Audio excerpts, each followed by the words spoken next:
tu restes debout, nous allons lire la parole du Seigneur. Nous sommes dans le livre de Nombres, le chapitre 14. Nous prenons le verset 5 au verset 9. Nous lisons au nom de Jésus. Moïse et Aaron tombèrent sur leur visage en présence de toute l'assemblée réunie des enfants d'Israël. Et parmi ceux qui avaient exploré le pays, Josué, fils de Nun, et Caleb, fils de Jephuné, déchirèrent leurs vêtements.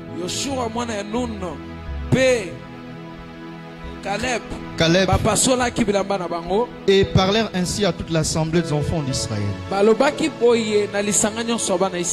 pays que nous avons parcouru pour l'explorer est un pays très bon et excellent. Si l'Éternel nous est favorable, il nous mènera dans ce pays et nous les donnera. C'est un pays où coule le lait et le miel. Seulement ne soyez point rebelles contre l'Éternel. Ne soyez pas rebelles contre l'Éternel. Et ne craignez point les gens de ce pays, car ils n'ont plus d'ombrage pour les couvrir. L'Éternel est avec nous, ne les craignez point. Nous nous asseyons, nous continuons la lecture. Que Dieu bénisse ta présence en ces lieux. Je disais que Dieu bénisse ta présence en ces lieux. La bénédiction, on la reçoit avec joie. J'ai dit encore que Dieu te bénisse. Matthieu chapitre 26. Matthieu 26. Nous commençons au verset 38 jusqu'au verset 39. 26, 38, 39.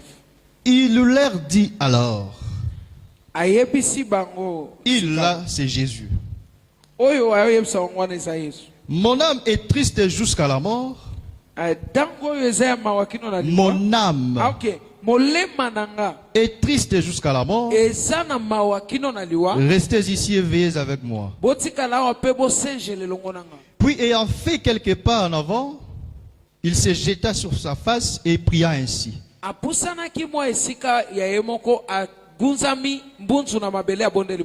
Mon Père, s'il est possible,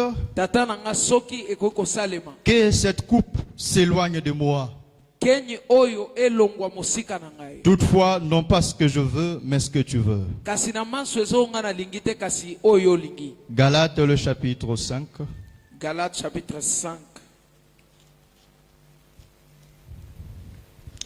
Le verset 16 au verset 18. Verset 16, qui n'en a 18. Retenez les écritures que nous donnons. Nous lisons notre Jésus. J'ai dit donc, marchez selon l'esprit et vous n'accomplirez pas les désirs de la chair. Car la chair a des désirs contraires à ceux de l'esprit. Et l'esprit en a des contraires à ceux de la chair. Ils sont opposés entre eux afin que vous ne fassiez point ce que vous voudriez. Si vous êtes conduit par l'esprit, vous n'êtes point sous la loi. Gloire au Seigneur. Je disais gloire au Seigneur. Est-ce que tu peux acclamer à ces écritures? Gloire, gloire, gloire au Seigneur. Est-ce que tu peux bien le faire? Est-ce que tu peux bien le faire? Que Dieu soit béni ce matin, que Dieu soit béni. Nous bénissons son nom parce qu'il nous a donné la vie. Nous rendons gloire à Dieu parce qu'il nous a donné la force. Plusieurs sont morts cette nuit, mais Dieu t'a donné la vie. C'est un sujet pour lui rendre gloire. Je dis bien, c'est un sujet pour le rendre gloire. Et ne jamais prendre ça à la légère. Ne jamais prendre ça à la légère. Les jours où tu vas te retrouver bien aimé face à la mort, et que le Seigneur te délivre de ça, c'est alors que tu comprendras ce que nous disons. Parce que ce n'est pas une chose simple et facile de se lever et de marcher. Si l'Éternel ne tend pas sa main. Parce que le Seigneur est en train de dire que la mort c'est aussi comme le sommeil. Tu peux aussi, oui, tu peux aussi dormir, tu ne te réveilles pas. Parce que Jésus a dit Lazare dort. Mais en réalité Lazare était mort. Donc quand tu te réveilles, en réalité le Seigneur te ressuscite. C'est qu'il faut être reconnaissant en ces gestes-là de la part de Dieu. Est-ce que tu peux d'abord acclamer la vie que Dieu t'a donnée? Gloire à Jésus. Gloire à Jésus. Yes. Gloire au Seigneur. Merci pour la vie. Merci pour la vie. Ok, que Dieu soit loué. Nous allons essayer un peu d'expliquer pendant un temps un élément par la grâce de Dieu. Mais soyez attentifs, nous allons parler un peu rapidement. Mais nous allons tâcher que vous puissiez comprendre ces choses. Parce qu'on doit aussi continuer dans la prière. Parce qu'il nous est recommandé de prier. Si il faudrait que nous puissions trouver des solutions à nos problèmes, la seule solution c'est la prière. C'est pourquoi dans tous nos cultes, prépare-toi parce que nous allons commencer à prier. Il n'y a pas un culte spécial pour la prière. Il n'y a pas non plus un culte spécial pour la parole. Mais si nous nous réunissons, c'est pour que ces deux choses marchent ensemble. Parce que la prière donne la force à la personne de demeurer ferme dans le chemin. Que Dieu soit loué.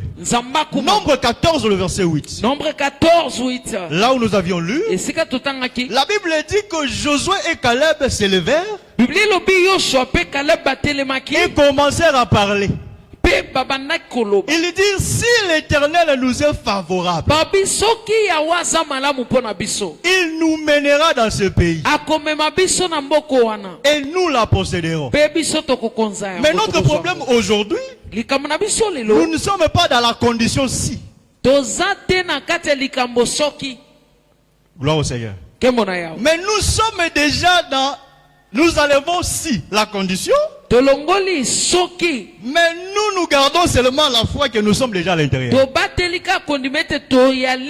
nous gardons la foi que le Seigneur nous mènera. Que Dieu nous bénisse. Parce que nous ne marchons pas comme Israël, qui marchait par la vue. Mais nous marchons par la foi. C'est que la foi te fait déjà entrer dans la promesse. Du moment où le Seigneur fait sortir ça dans ta vie. Le jour où tu entends que tu vas te marier, c'est ce jour-là que dis-toi que je suis déjà marié. Et c'est là que tu le verras s'accomplir dans ta vie. C'est ce que le Seigneur dit. Croyez que ce que vous avez demandé, vous l'avez reçu. Vous voyez ça? Et vous le verrez s'accomplir. Vous le verrez non pas par la vue, frère, mais vous le verrez par la foi. Gloire au Seigneur. C'est que nous nous sommes de ceux qui marchent par la foi. C'est pourquoi nous savons que l'Éternel est avec nous. On n'a pas besoin de mettre les conditions. Si l'Éternel nous est favorable. Non, nous savons déjà que l'Éternel nous est favorable. J'aimerais te dire ce matin que l'Éternel était favorable. Tout ce que tu décideras de faire avec Dieu, il sera avec toi et il marchera avec toi jusqu'à la fin. Que Dieu te bénisse. Mais il est arrivé à un certain moment, ces enfants d'Israël marchaient vers l'accomplissement de leur promesse. C'était quoi la promesse? Je vous mènerai dans le pays où coule le lait et le miel. Ce pays, c'était le pays de Canaan. Et il s'est fait que Moïse prend 12 espions selon l'ordre de l'Éternel. Il dit, envoie ces espions qu'ils aillent explorer le pays. Ils devaient voir le pays pour qu'ils puissent confirmer au peuple que réellement ce pays-là, c'est le pays que Dieu les avait promis. Parce qu'on ne peut pas aller dans un lieu qu'on ne connaît pas. J'aimerais te dire que si nous partons, si notre voie c'est vers le ciel, il faut connaître déjà comment sera ce ciel-là. Parce que la marche d'Israël de l'Égypte à Canaan, c'est la marche de l'église vers le ciel. Mais il faut connaître comment est-ce que ce ciel sera. Je bénis Dieu parce que je reçois beaucoup de questions. C'est les frères. Ils me disent, ah, mais mon frère, comment est-ce que nous serons dans ce ciel-là? Est-ce qu'on va commencer à manger? Est-ce qu'il y aura aussi le foufou? Là pour ceux qui aiment manger. Est-ce qu'il y aura aussi des gens qui vont commencer à aller au travail? Donc j'ai compris que toutes ces questions, la personne veut connaître comment sera ce ciel-là. C'est que le Seigneur a prévu aussi des espions. Le Seigneur comme Moïse a prévu aussi des explorateurs. Ce sont ces explorateurs qui iront vous faire connaître l'état du pays. Aujourd'hui, ces explorateurs, ce sont les prédicateurs qui et ils vont vous faire comprendre comment est ce ciel-là. En fait, le Seigneur voulait demander à Moïse qu'il explique, que le peuple comprenne à quoi s'attendre au pays qu'ils iront.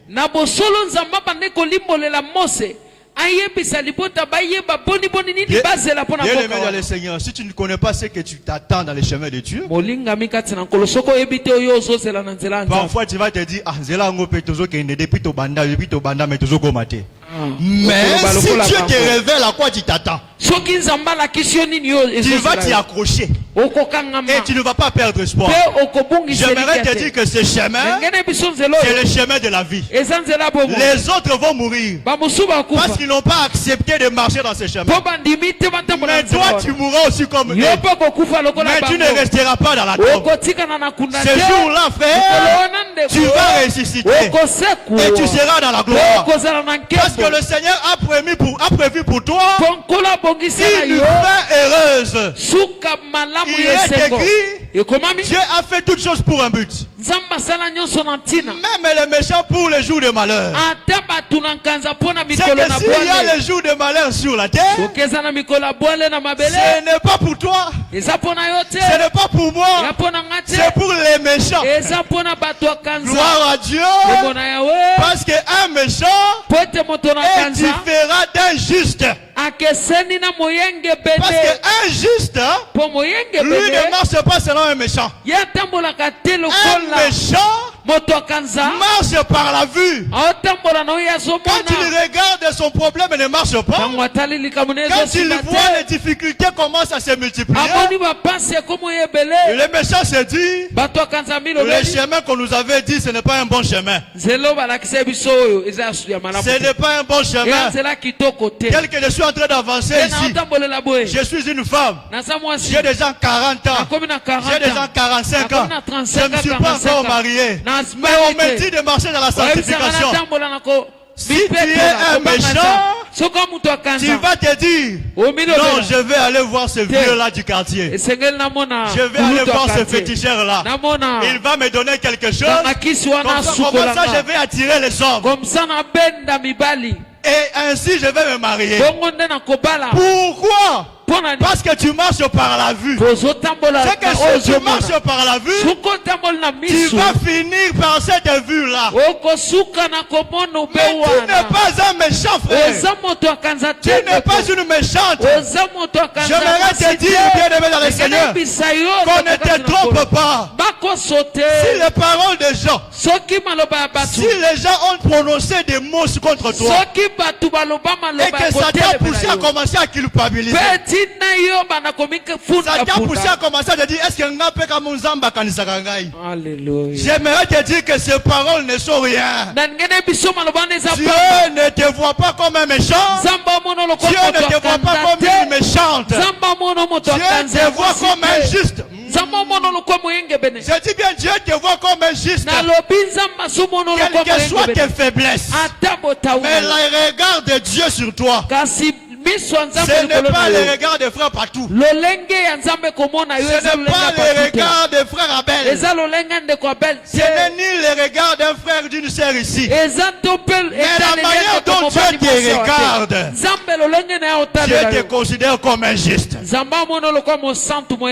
Garde ça dans ton cœur. Maintenant, les justes marchent comment? La Bible dit les justes vivent par la foi. Vous voyez? Quand tu as la foi, les jours de malheur n'est pas pour toi. Même si les maladies viendront, ces maladies-là ne vont pas demeurer éternellement. Même si tu auras des problèmes, de difficultés, de tempêtes, ces tempêtes-là ne résisteront pas éternellement. Parce que tu n'es pas un méchant, tu n'es pas un méchant. Tu es un juste, bien-aimé dans le Seigneur. La Bible dit, nous sommes des descendants d'Abraham. Or, un descendant d'Abraham, c'est celui qui est juste. Comme Abraham, leur père, Abraham était aussi un juste. Comme Abraham était juste, sa descendance aussi est une descendance de juste. J'aime la parole du Seigneur. La Bible dit, le Seigneur ne vient en aide qu'aux descendants d'Abraham. Ne vient en aide qu'aux descendants d'Abraham. C'est que ne t'inquiète pas, frères et sœurs. Du jour où tu as crié à la parole du Seigneur, tu as crié à l'évangile de vérité, l'évangile éternel, tu es dans le nombre des justes, frères. Quelle que soit la situation dans laquelle tu te trouves, Dieu ne t'abandonnera pas. Dieu ne te laissera pas. Et foi aux promesses de Dieu. Toutes les promesses de Dieu dans ta vie s'accompliront. Afin que Dieu ne soit un menteur. Mais je ne connais pas de Dieu. Je ne sais pas que Dieu est menteur. Moi je ne connais pas ça. Je ne sais pas qu'il est menteur. Parce que la Bible dit toutes les paroles, les bonnes paroles que l'Éternel a dites à Josué, toutes ces paroles s'accomplissent. Aucun d'eux ne resta sans effet.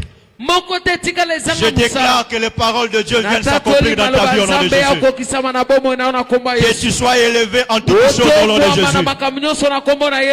Mais nous étions en train de parler de ces gens qui marchent dans le désert. Frères bien-aimés, ils sont arrivés à une situation.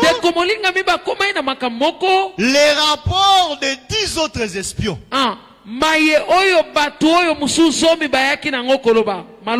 commencé à décourager le peuple. Les 10 espions ont commencé à décourager le peuple. Et ils ont commencé à dire, Nous sommes impuissants face à ce peuple. Ce sont des grands, des géants. Nous ne serons pas capables. C'est que ces 10 espions se sont élevés ici comme des gens qui annulent la promesse de Dieu. Parce que la promesse de Dieu, c'était: je vous mènerai dans le pays beau et vaste. Vous voyez? C'est qu'ils se sont élevés comme des gens pour empêcher le peuple d'entrer. Il y a aussi de ces gens qui se lèvent comme ça dans ta vie. Frère, ne leur donne pas du crédit. Ne fais pas attention à ce qu'ils disent. Leur problème, c'est de t'empêcher d'entrer. Cana était un pays beau et vaste. J'aimerais te dire, à cette époque, Cana était comme un paradis sur terre. C'était un pays excellent. Frère, la Bible dit: tout don excellent vient de Dieu. Tout don vient de Dieu. C'est que l'Éternel a pris ce don excellent qui est Canaan. Il a donné ça à Israël. Maintenant, c'était un don excellent. Personne qui est envoûté ne peut pas aimer que tu possèdes un don excellent de Dieu. Parce qu'il est poussé par son père. Il est poussé par son père, le diable. Comprends que les ennemis qui viennent pour t'empêcher de saisir ta bénédiction, ce sont ceux-là qui sont animés par l'ennemi, le diable. En fait, il a un problème que tu ne vives pas ce don excellent de la part de Dieu. Mais ils étaient parmi ces gens-là qui ont exploré le pays. Ici, je prends ces 12 espions comme tous les prédicateurs, tous les ministres de la parole, qui,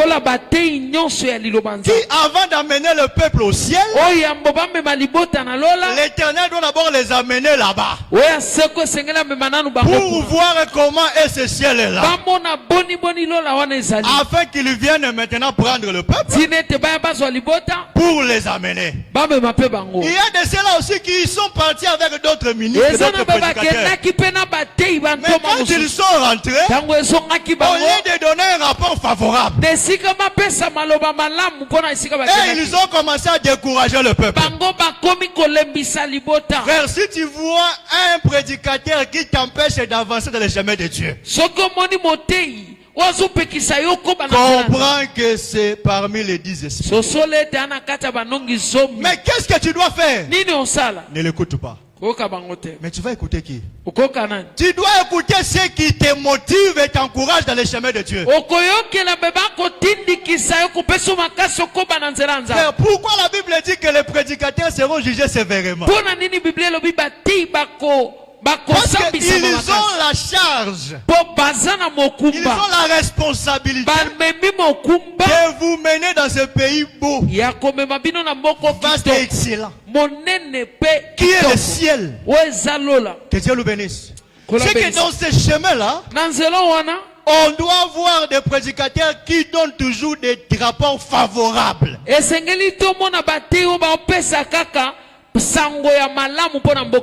Bien aimé, même si tu as des problèmes, des difficultés, comment? Si tu viens avec devant moi, si tu viens avec devant les prédicateurs qui sont devant vous, nous n'allons pas, bien aimé dans le Seigneur, te demander de faire autre chose que ce qui est dit dans la parole. Parce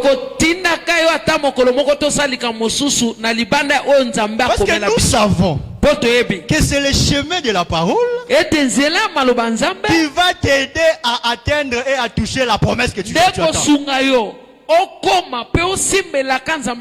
Donc, ne faiblis pas quand tu vois que cet homme de Dieu, ce prédicateur, il reste tellement ferme dans ce qu'il dit.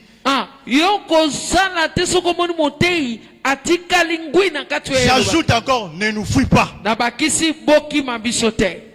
Parce que l'habitude, cette habitude est devenue monnaie courante. Quand tu remarques que frère, je viens cet homme de Dieu, j'avais une pensée. Je voudrais qu'il puisse s'accommoder à cette pensée. Mais quand j'amène ça chez lui, il me fait rentrer dans la parole. Je ne suis même pas capable de continuer avec ce que j'étais venu avec. Comprends que cet homme de Dieu est placé là pour toi. Attache-toi à lui. Je dis bien, attache-toi à lui. Josué et Caleb se sont levés de leur côté. Les deux espions parmi les 12. J'aime ces deux frères. Oh Dieu, le temps est en train de partir. J'aime ces deux frères. Ils étaient allés avec eux tous. Mais quand les autres sont en train de faire un rapport défavorable, et que le peuple aussi s'est emporté dans ces rapports, j'aime leur attitude. La Bible dit ils déchirèrent leurs vêtements. Gloire au Seigneur. Parce que déchirer le vêtement, c'est aussi l'attitude de la prière. Bien aimé dans le Seigneur, quand tu vois le combat, quand tu vois les difficultés, ne réfléchis pas trop. Déchire le vêtement. Ne réfléchis pas trop. Déchire le vêtement. Prie. Mais l'écriture est claire. C'est lui qui souffre qu'il prie. En d'autres termes, c'est lui qui souffre qu'il déchire les vêtements. En d'autres termes, c'est lui qui entend les gens venir avec le découragement. Il déchire les vêtements. Donc il n'y a pas un autre chemin qui va t'aider à sortir de ta situation. Frères et sœurs, déchirons nos vêtements. C'est par là que l'Éternel viendra nous écouter. Parce que la Bible dit, frère, quand Josué et Caleb ont commencé à parler, ils ont parlé. Ils ont témoigné favorablement le pays. La Bible dit le peuple a voulu les lapider. Le Seigneur descendu. C'est que le Seigneur ne peut pas empêcher ta prière ait un effet chez lui. Donc il ne peut pas laisser que les gens t'arrêtent de prier. Que Dieu le bénisse. Parce qu'il sait que passer par ce chemin-là, que tu auras la délivrance, que tu auras la solution. C'est que quand le peuple a voulu arrêter Josué et Caleb, la Bible dit l'Éternel est descendu. La prière amène toujours Dieu à descendre dans la situation. La prière amène toujours Dieu à donner la solution. Et ce jour-là, le Seigneur est descendu. Quand tu l'es descendu, il a épargné Josué et Caleb. Je prie ce matin que le Seigneur t'épargne de tout combat au nom de Jésus. Que le Seigneur te libère de toute situation difficile au nom de Jésus. Parce que tu dois vaincre les combats. Les combats du découragement. Les combats du découragement. Mais qu'est-ce qui nous décourage? C'est la chair.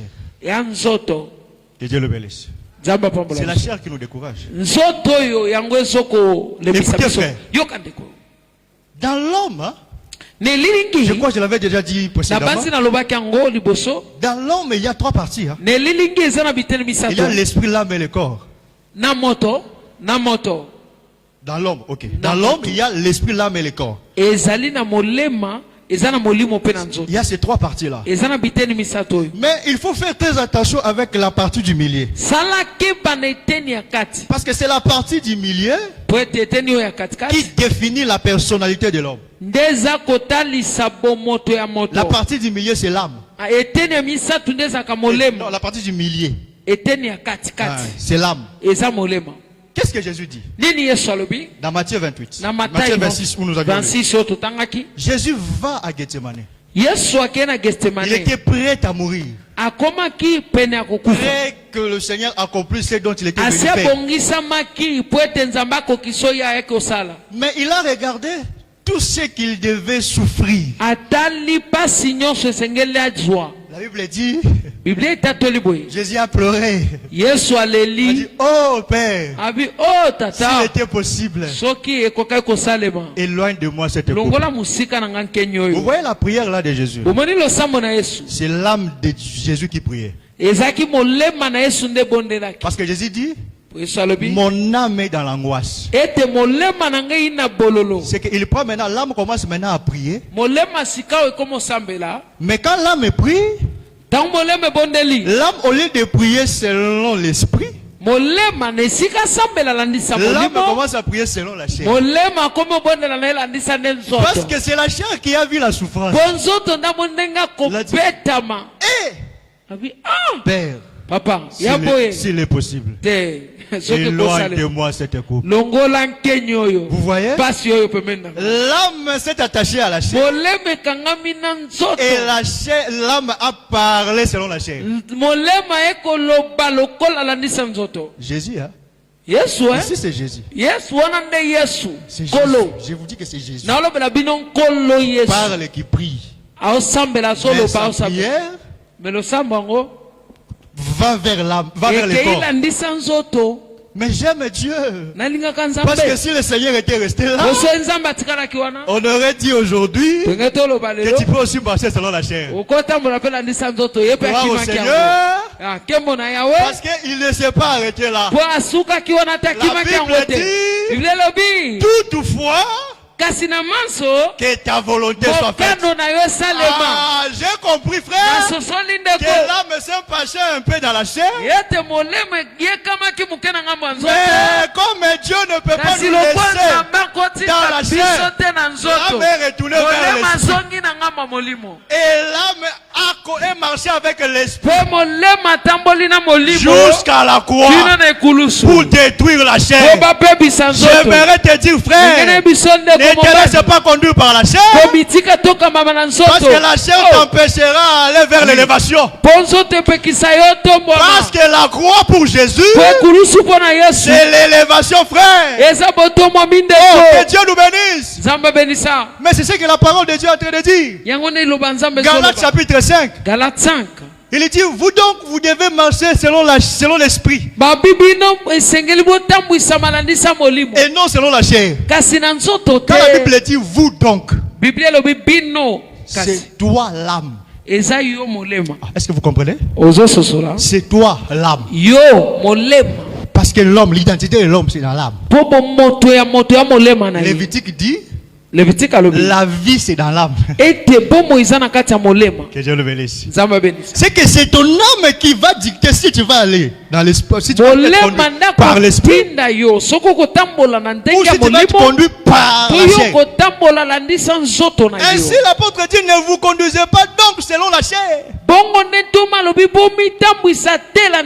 Conduisez-vous selon l'esprit. Pourquoi? Pour ne pas en satisfaire les désirs. Et aussi pour que vous ne marchiez pas comme vous voudriez. C'est que le Seigneur ne veut pas que nous marchions comme nous voulons. Quand est-ce que nous marchons comme nous voulons? C'est quand nous obéissons à la chair. Que Dieu le bénisse. Oh, que Dieu le bénisse. Maintenant l'écriture continue et dit, car la chair a des désirs contraires à ceux de l'esprit. Et l'esprit en a des contraires à ceux de la chair. Ils sont donc opposés entre eux, afin que vous ne fassiez pas ce que vous voudriez. J'aime le verset 18. Si vous êtes conduit par l'esprit, vous n'êtes pas sous la loi. Oh, je bénis le Seigneur.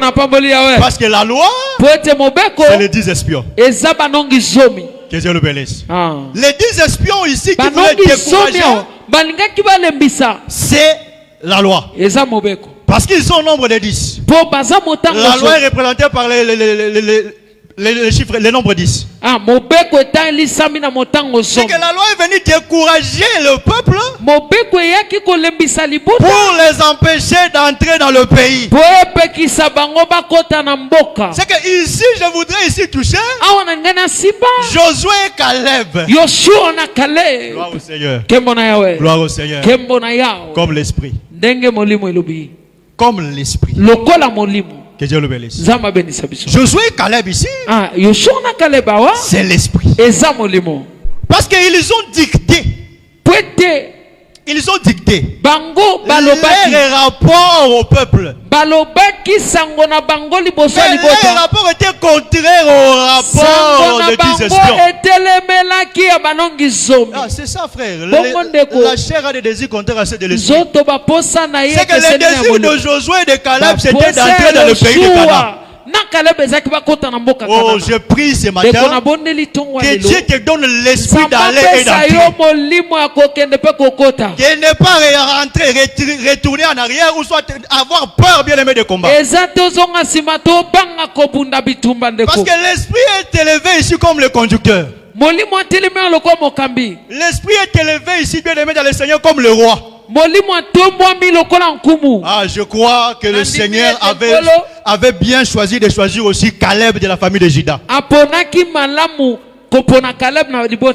que Caleb, comme c'est lui de la famille de Juda, il avait une promesse à lui. Frère, la promesse qui était en Caleb, par rapport à Juda, c'était un roi.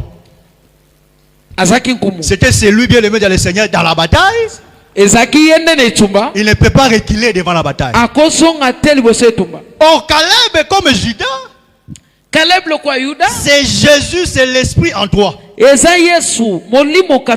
que la Bible dit que vous recevrez l'esprit, une puissance. C'est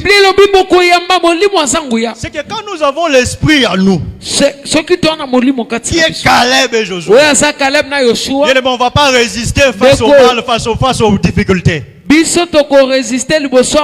pourquoi la première difficulté des apôtres au commencement, c'était d'évangéliser le peuple qui était devant eux. Ce jour-là, il y avait Caleb et Josué. Que Dieu le bénisse. Je bénis le Seigneur parce que Judas n'était plus avec eux. Judas Iscariote. Iscariote. Il n'était plus avec eux. Parce qu'il fallait que Judas Iscariote sorte. Parce que ceux qui doivent amener le peuple vers le pays, il doit être exempté, bien aimé, des gens qui peuvent décourager le peuple. C'est que Judas ne devait pas être au milieu des apôtres. Parce que le travail des apôtres, c'est de mener le peuple, l'église vers le ciel. Comme le travail des espions. Comme Caleb et Josué, ils ont motivé le peuple à aller et que le Seigneur sera avec eux. C'est que dans Caleb et Josué, il y avait que ces apôtres-là qui étaient dans la chambre haute. Gloire au Seigneur. Gloire au Seigneur. J'aimerais te dire, frère, que c'est ou celui qui peut amener le peuple vers le Canaan, c'est seulement celui, bien aimé de le Seigneur, qui a la foi que même si les difficultés, même le problème, nous allons y arriver. Mais c'est ce que nous sommes en train de dire ici, frère. Tel que nous sommes en train de vous prêcher, tel que nous sommes en train de vous enseigner, le Dieu de gloire sait que vous allez entrer. Le Dieu de gloire sait que vous allez toucher les promesses. Le Dieu de gloire sait que vous allez bien, vous serez mariés quand le temps viendra. Mais il nous donne maintenant la responsabilité de vous dire qu'il n'est pas un homme pour mentir, ni un fils de l'homme pour se repentir. Ce qu'il a déclaré, il va l'exécuter. C'est que Caleb et Josué avaient cette parole de l'Éternel. C'est qu'un ministre, un prédicateur doit avoir cette parole de l'Éternel pour te dire, frères et sœurs, Dieu ne ment pas. Dieu ne ment pas. Ce qu'il a déclaré dans ta vie, il va l'accomplir. Je te dis, il va l'accomplir. Je te dis, il va l'accomplir. J'ai béni le Seigneur parce que Josué et Caleb, quand il parle, il dit, si l'Éternel nous est favorable, ils ont compris qu'on ne peut pas entrer sans la faveur de Dieu. Or, la faveur, c'est une grâce particulière que Dieu fait à quelqu'un. Que Dieu te fasse la grâce particulière au nom de Jésus. Que Dieu te fasse la grâce particulière au nom de Jésus. Et que tu ne voies pas comme tout le monde. Que tu ne voies pas comme les autres. Que tu ne voies pas comme les gens de ta famille. Que tu ne voies pas comme les gens de ton entourage. Mais que tu voies comme Dieu veut que tu voies. Dieu dit à Zorobabel, qui est-il grand de montagne? Zorobabel voyait une grande montagne. Mais Dieu voyait Zorobabel grand, plus que la montagne. J'aimerais te dire, frère, Dieu te voit plus grand que ta situation. Dieu te voit plus grand que ta maladie. Dieu te voit plus grand que tous les mots qui se lèvent dans ta vie. C'est que cela veut dire que la grâce particulière que Dieu les a fait, ils étaient rassurés que les fils d'Anak là, ils vont nous servir de la pâture. Ils vont nous servir de la pâture. Ils vont nous servir de la pâture. Ils vont nous servir de la pâture. Je l'ai dit, ils vont nous servir de la pâture. Je l'ai dit, ils vont nous servir de la pâture. Tu vois celui qui ne t'aimait pas là. Dieu est capable de changer son cœur. Seulement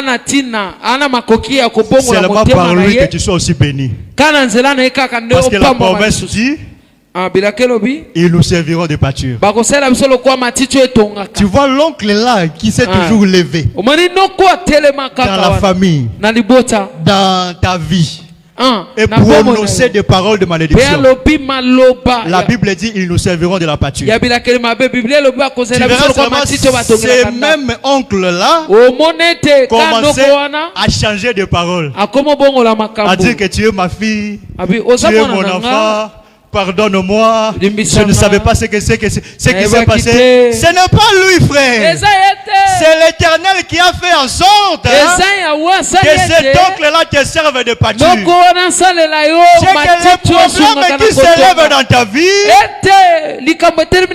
crois seulement que tu as la grâce de Dieu. C'est que comme tu as la grâce de Dieu, bien, tu es plus grand que ce problème-là. Tu es plus grand que cette situation. C'est pourquoi pour Israël tout entier, pour Israël tout entier, Josué et Caleb représentaient la grâce de Dieu. C'est par eux et les autres ont compris que nous allons entrer, nous allons posséder. J'aimerais te dire que c'est par grâce que nous sommes sauvés. Par grâce que nous sommes sauvés. Mais au moyen de la foi. Gloire au Seigneur. Par grâce que nous sommes sauvés. Mais au moyen de la foi. J'ai béni le Seigneur parce que le Seigneur est en train de répandre cette puissance de la foi en nous. Le Seigneur est en train de répandre cette force de la foi en nous. Je suis en train bien aimé dans le Seigneur de croire à cela.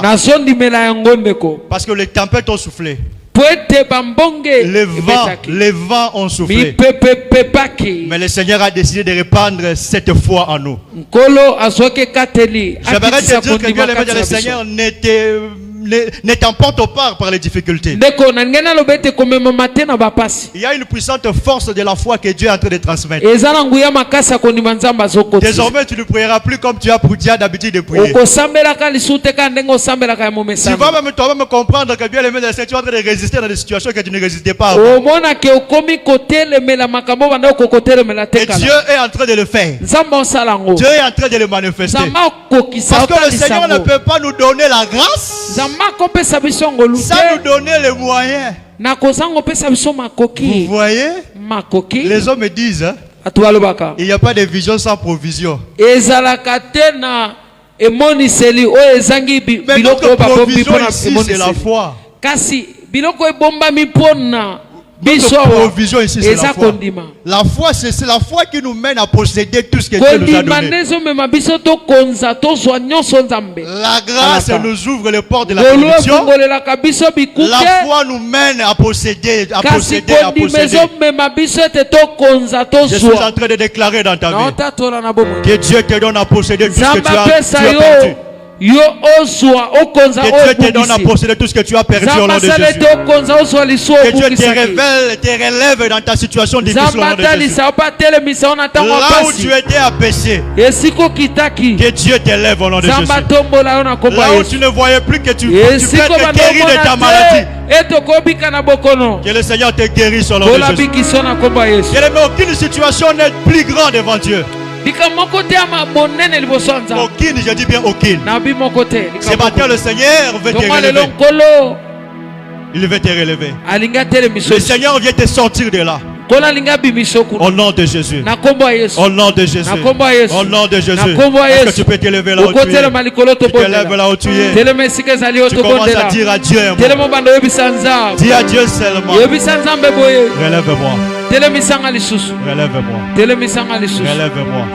N'attends pas la musique pour prier. Commence à prier. Cette situation-là, bien aimé, cette situation-là qui te dérange, que le Seigneur te relève. Dans ta maladie, que le Seigneur te relève. Cette maladie-là qui ne s'arrête pas, que le Seigneur te relève. Que le Seigneur te relève. Que le Seigneur te relève. Seigneur, commence à relever ce peuple. Commence à le relever, Père. Tu as relevé Israël dans la marche. Tu as relevé Israël dans la marche. Même si ça a pris du temps, Seigneur, oh Dieu, mais tu les as relevés. Même si tu as pris 38 ans, Père éternel Dieu, mais tu les as relevés. Parce que tu avais, ô précieux roi, Seigneur incomparable, Père. Alléluia. Tu avais, ô Seigneur de gloire, Dieu puissant, l'objectif de les relever. Seigneur, tu n'as pas relevé Israël en vain. C'était pour que nous puissions, ô précieux roi Seigneur, tirer exemple, Père éternel, dans ce relèvement. Que même si les situations, ô Père éternel, Dieu de race, perdues, même si le problème prenne du temps, tu finis par relever. Tu as relevé Israël et tu les as donné le pays de Canaan. Tu as relevé, ô précieux roi Israël, et tu les as fait entrer, Seigneur, oh Dieu, au pays de Canaan. Maintenant, Seigneur, nous prions que tu nous relèves. Maintenant, Seigneur, nous prions que tu nous relèves. Maintenant, Père, nous prions que tu nous relèves. Relève, oh Dieu, ceux qui étaient, oh Père, emprisonnés dans le chômage. Relève, oh Dieu, ceux qui étaient retenus, oh Père, dans la culpabilité. Relève, oh Dieu, ceux qui étaient retenus, oh Dieu, dans des remords. Relève ce peuple, oh précieux roi Seigneur. Relève, relève, relève, relève, Seigneur, Dieu de grâce. Relève, relève, relève, relève. Tu es le Dieu de relèvement. Tu es le Dieu de relèvement. Tu es le Dieu de relèvement. Viens relever, viens relever, viens relever, viens relever, viens relever. Viens relever, Seigneur. Viens relever ce peuple, Seigneur. Il est temps, oh précieux roi, que tu abaisses les cieux et que tu nous relèves. Que tu abaisses les cieux et que tu nous relèves. Si toi tu te lèves, oh Dieu, nous ne serons, oh Dieu, nous relever. Tu as même pris Jésus, Seigneur. Tu n'as pas laissé à ce que Jésus continue, oh précieux roi, Seigneur. Jésus continue par éternel de la grâce. Oh Père éternel, Dieu envoie la chair. Et tu l'as ramené. Tu as passé la main. Viens relever. Le Dieu de relèvement, le Dieu de relèvement, c'est toi, Père. Oh, y'a vu qu'on relève. Oh, y'a vu qu'on relève. Oh, y'a vu qu'on relève.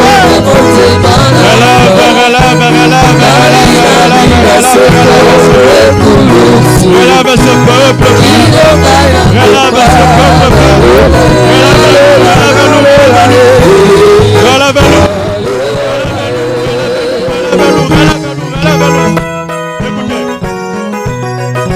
Tu vas commencer. Aux hommes, on a présenter ma problème ne pas ensemble. Vous allez présenter ma situation de présent. Commence à présenter tes difficultés. Là où tu voyais que ces problèmes n'ont pas jusque-là de solutions, présente ça à Dieu.